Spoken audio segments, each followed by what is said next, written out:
Hello, hello, lovelies, and welcome to another episode of Loving Life with Court.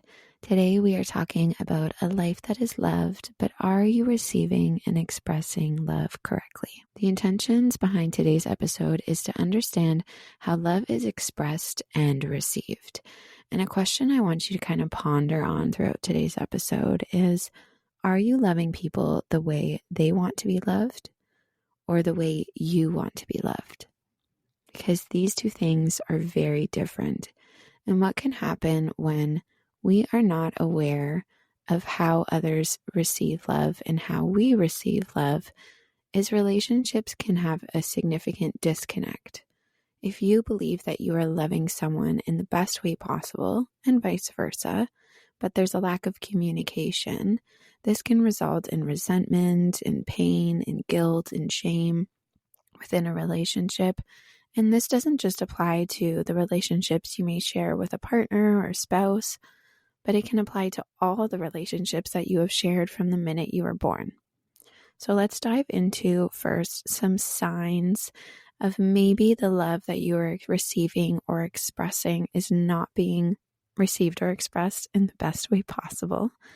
And then we're going to look at some things to consider on how you can grow productively in a relationship by being more aware of how someone receives or expresses love.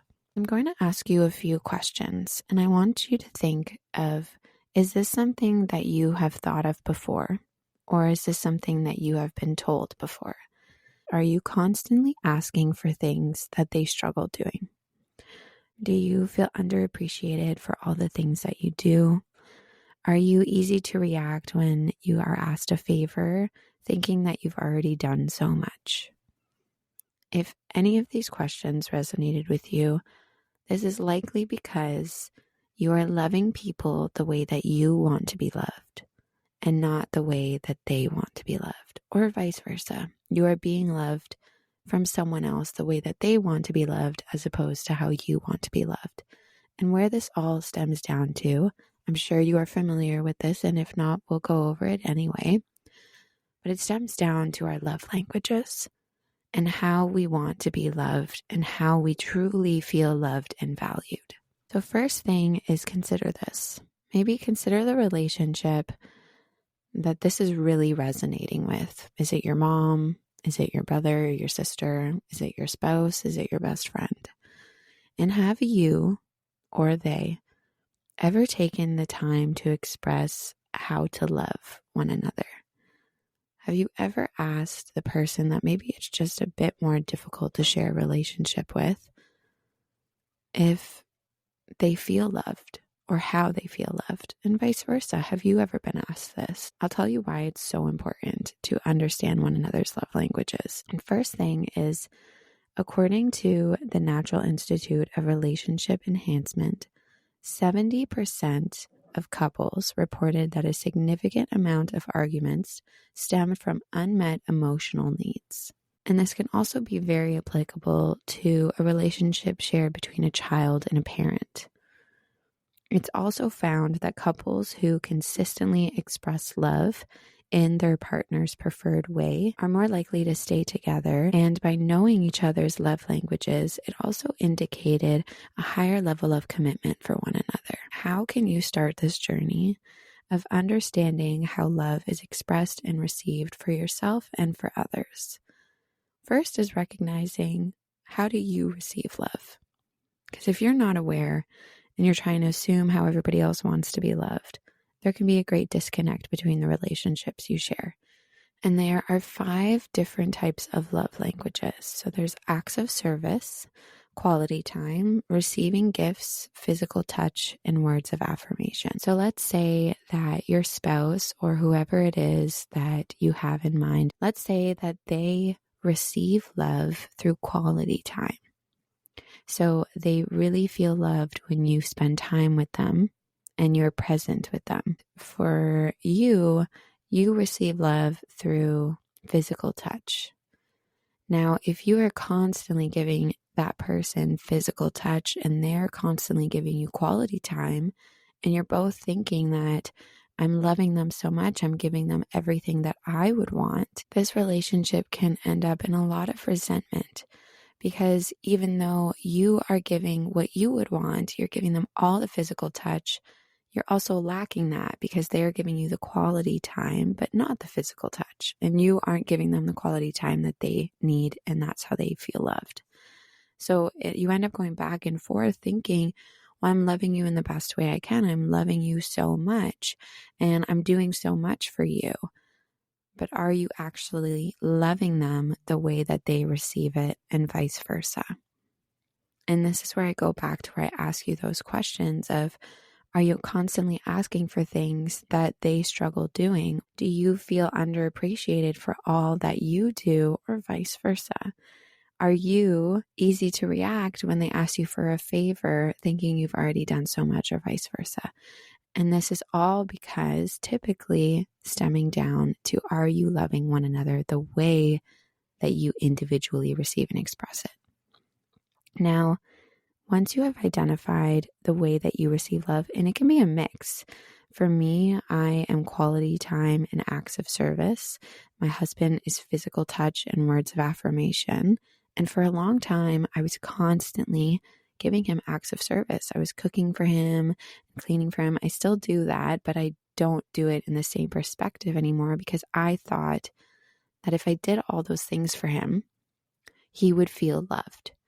But I was filling my day so much with acts of service for him, even though his were physical touch and words of affirmation, that by the end of the day, when he wanted physical touch or words of affirmation, I was so exhausted from the things that I assumed he wanted from me that I wasn't able to fill his needs.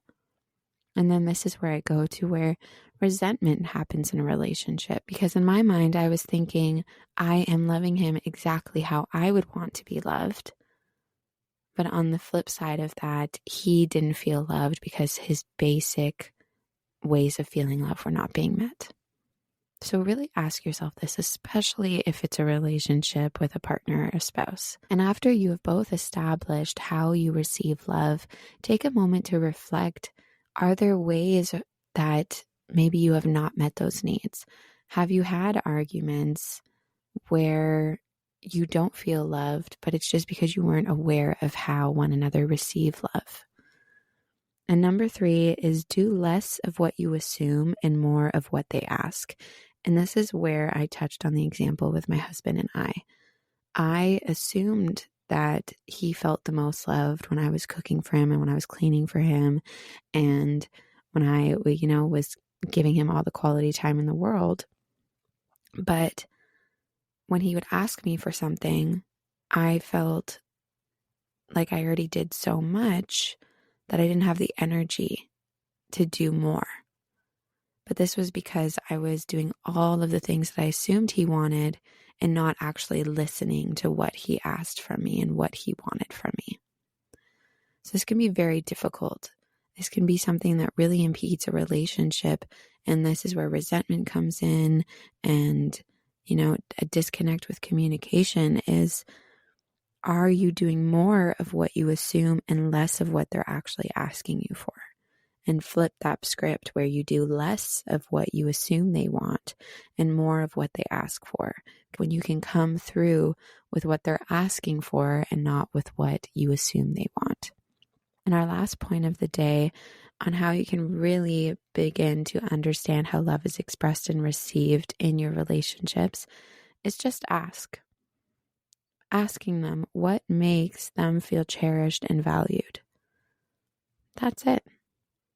And I asked my husband that after writing this episode and prepping for it. I asked him last night, what makes you feel cherished and valued? And for me, I thought it was going to be some big task. And all he said was just saying thank you when I do something around the house or when I do something for you. That was it. Those words of affirmation. That's all he wanted.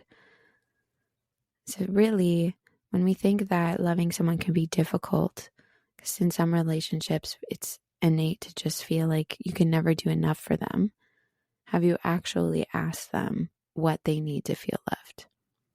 And this is where you can begin to shift from a me to we perspective, where you don't have this resentment, you don't have this disconnect in communication, and you're both growing together.